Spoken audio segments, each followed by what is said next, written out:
Bir açık uçağımda kızganda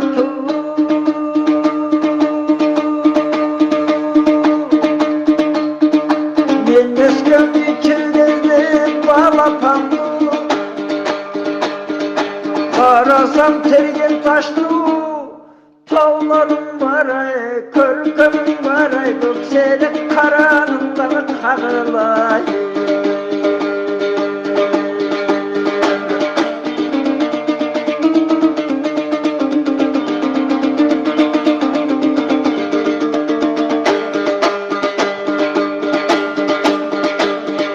Kutbolsun akkara baskan amator,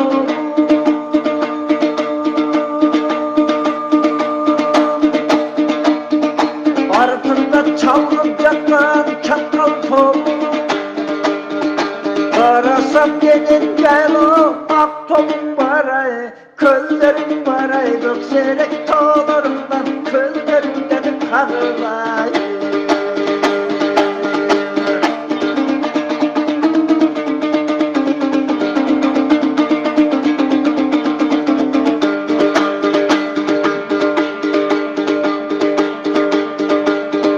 Ketini yaşıldangan canımız aratan,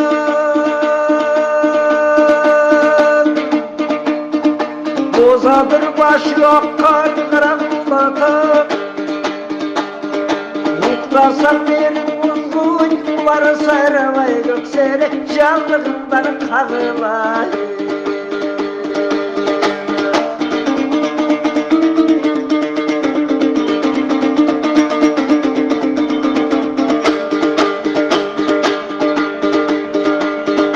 Kuldan beste kulum baylap kanız kırgan,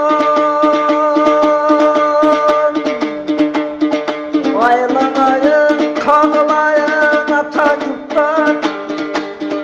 Hardayım bülbellerinin kökseleğim ayır yerkin ayak saltı, ata saltını unutmazsan.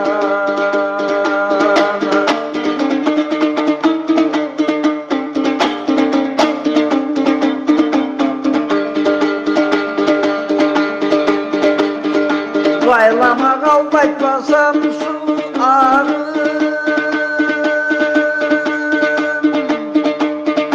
cay mısın